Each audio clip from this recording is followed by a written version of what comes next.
वल्लभ श्री हरिवंश महाराज जी। महाराज जी दंडवत प्रणाम। गुरुदेव, आपको पिछले 1 साल से यूट्यूब के माध्यम से सुन रहा हूँ। महाराज जी,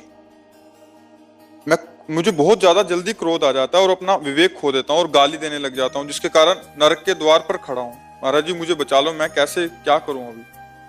नाम जप में बच्चा बहुत सामर्थ्य है। अगर हम नाम जप करें और थोड़ा विवेकवान बने। हम क्रोध क्यों करते हैं? क्या हम में कमी नहीं है? तो हम अपनी कमियों को कभी क्या गुस्सा करके देखा? आप विचार करके देखना। अगर हम अपनी कमियों को गुस्सा करके देखे होते तो कमी रह ही नहीं जाती। क्या मन पे कभी गुस्सा हुई? क्या आप अपने ऊपर कभी गुस्सा हुए कि अरे दुष्ट, कितने जन्म हो गए विमुख होते हुए, सब में भगवान को देखना था, लेकिन आज भी तू शत्रु और मित्र, आज भी तू हित और अहित, आज भी अनुकूलता प्रतिकूलता मान अपमान देख रहा है। कभी आप अपने पे तो गुस्सा हुए नहीं। आपने अपनी गलतियों को, एक दो नहीं हजारों गलतियों को आपने क्षमा किया, तो वो क्षमा बाहर क्यों नहीं करते आप? अगर किसी से त्रुटि दिखाई दे रही, यद्यपि शास्त्रीय सिद्धांत क्रोध हमारे अंदर की कमी से आता है। कामः संजायते क्रोधा, क्रोधा स्मृति विभ्रमः, स्मृति भ्रंशात् बुद्धिनाशो, बुद्धिनाशात् प्रणश्यति। जैसा आपने कहा, मैं गाली बकता हूं, मैं गुस्सा हो जाता हूं, अपने पर शासन नहीं रहता है, उसका मूल है काम। जब हम कामना करते हैं कि ये आदमी ऐसे चले, ये ऐसा बोले, हमारा ऐसा सिद्धांत है, आपको ऐसा करना पड़ेगा, और जब कामना करते हैं उस कामना में बाधा पड़ती है तो क्रोध आ जाता है। अगर कामना की पूर्ति होती है तो लोभ जागृत हो जाता है, अनुकूलता में फंस जाता है। फंसना दोनों में ही है, स्मृति दोनों ही नष्ट करती है, या क्रोध प्रकट हो जाए या लोभ प्रकट हो जाए। तो हमें इस बात पर ध्यान देना है कि धर्म सिद्धांत हमारे लिए है या उनके लिए है? सत्संग हमारे लिए या उनके लिए? साधक सत्संग अपने लिए सुनता है, शास्त्र सिद्धांत अपने लिए पढ़ता है कि ऐसी स्थिति में मुझे क्या करना चाहिए। हम क्या है, दूसरों पर ज्ञान थोपते हैं कि तुमको ऐसा चलना चाहिए अपनी अनुकूलता के लिए। वो अज्ञानी ही है। हमें जो ज्ञान प्राप्त हुआ है, जो सत्संग प्राप्त हुआ है, वो अपने अंदर विकार ना पावे। आ गया तो उसका समन कैसे करें, इसके लिए ये हमें गाली न दें, ये कोई प्रतिकूल ना हो, पूरी सृष्टि में कोई हमसे ऐसा बर्ताव न करे, असंभव। तुम क्या चीज हो? बड़े बड़े महात्माओं को सामने से गालियां दी जाती हैं, अपमान होता है, बड़े बड़े देशभक्तों के विरोधी लोग हुए हैं, क्या क्या वर्णन किया जाए। लेकिन अपनी क्षमता बढ़ानी है। अद्वेष्टा सर्वभूतानां मैत्रः करुण एवच निर्ममो निरहंकारा सम दुखा सुखा क्षमी, क्षमावान। मुझे वो प्रिय भगवान कह रहे हैं। किसी भी जीव के अंदर हमको दोष दर्शन नहीं करना। सच्ची पूछो, यदि हम हरा चश्मा लगाएं तो हरा हमको दिखाई दे रहा है, हमारे अंदर गड़बड़ी है, दूसरों के अंदर नहीं। हमें ये मानना है, तभी हम मुक्त होंगे।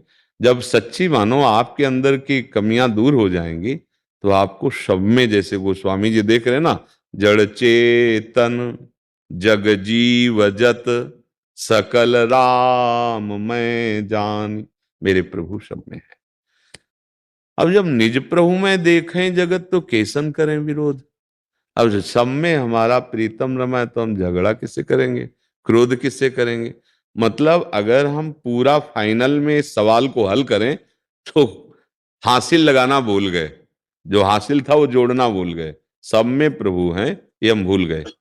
अब हम अपना, तुम पुत्र हो तुम्हारा ये कर्तव्य, तुम पत्नी हो तुम्हारा ये कर्तव्य, लेकिन तुम क्या हो? तुम क्या हो? तुम्हारा कर्तव्य क्या है? अगर उस समय उसके ऐसे आचरण हो रहे जिससे तुम्हें गुस्सा आता है, अब तुम्हारा कर्तव्य क्या है?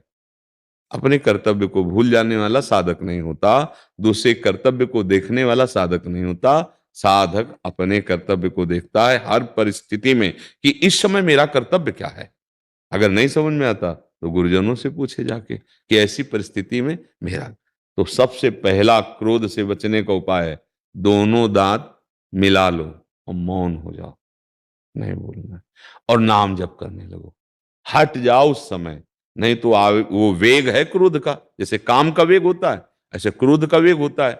अब क्रोध का वेग है दुरुक्ति, गाली जो आप कहते हैं कि देते हैं, कठोर वचन, और फिर जब इसका और बल बढ़ेगा तो हिंसा, अधर्माचरण, प्रहार, ये सब शुरू हो जाता है। क्रोध का बहुत बड़ा स्वरूप है, मतलब पूरा नाश कर सकता है, पूरा नाश कर सकता है। क्रोध का ऐसा है, भाई भाई को मार सकता है, पुत्र पिता को मार सकता है, पिता पुत्र को मार सकता है, पति पत्नी को मार सकती है, पत्नी पति को, मतलब क्रोधावेश आ जाए तो कुछ भी हो सकता है। इसी का समन करना है।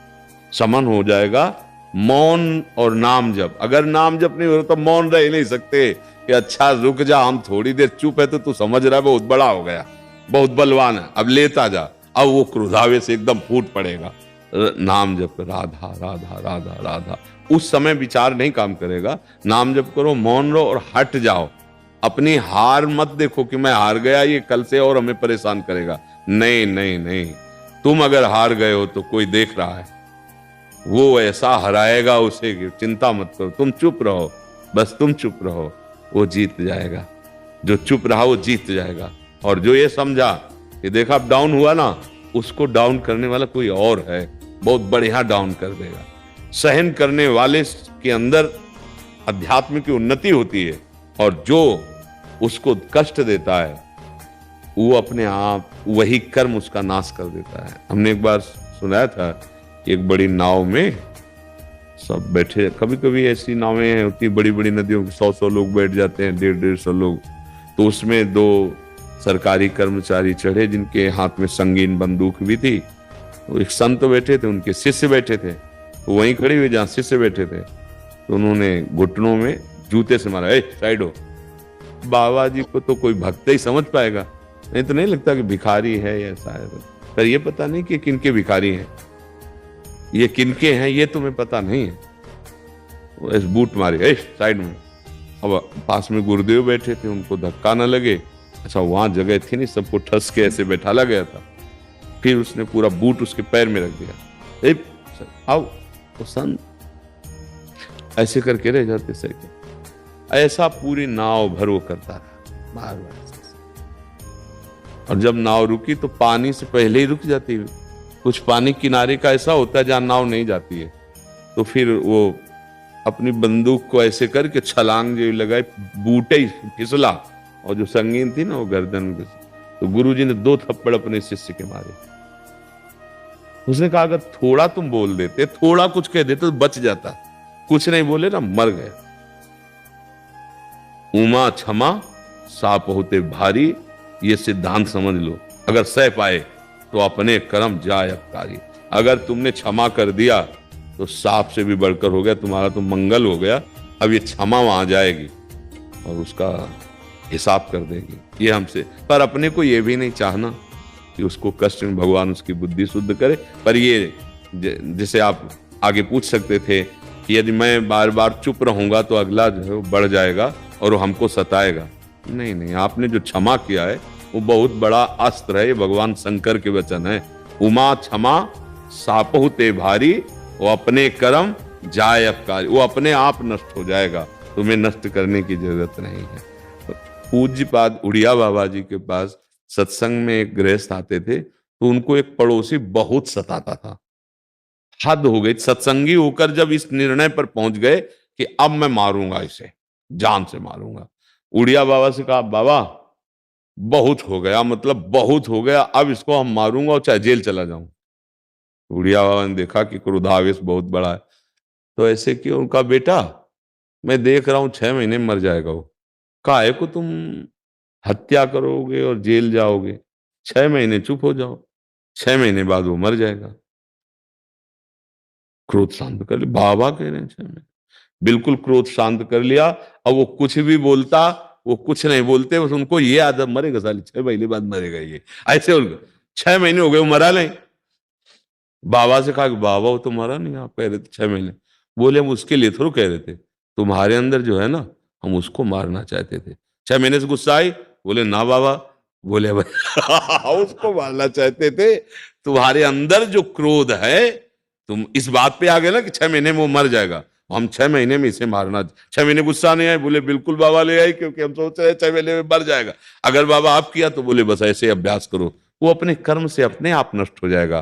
तुम अगर क्रोध करोगे, जेल जाओगे मारकर, तुम्हारा जीवन नष्ट हो जाएगा। तो संतों की बात है कि अपने को सहन कर, और ये पक्का समझ लो, यदि आप सहन कर रहे हैं तो आपकी सहन शक्ति बहुत बड़ी पावरफुल है, वो ईश्वर तक पहुंच रही है और ईश्वर उसे दंड देगा। थोड़ा धैर्य। ऐसा ऐसा नहीं होता, अगर यहां भी कत्ल किया है कोई तो 10 वर्ष मुकदमा नहीं चलता, फिर कहीं उसे सजा होती। कभी कभी तो सजा होने में इतना विलंब हो जाता है कि सजा जो दी जाती है उससे ज्यादा वो जेल भोग चुका होता है।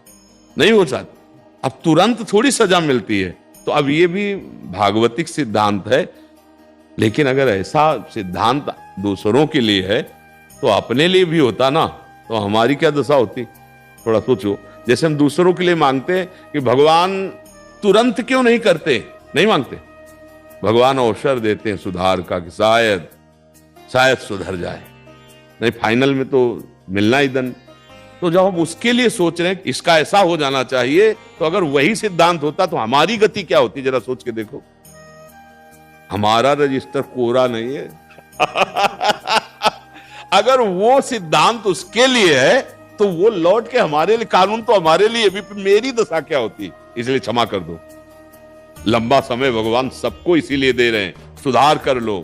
सर्वधर्मान परित्यज्य मामेकम शरणम व्रज अहम त्वाम सर्व पापेभ्यो मोक्षयिष्यामि मा शुचा।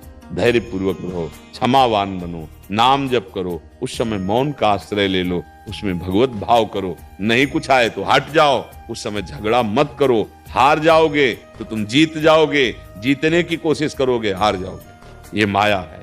ठीक है ना।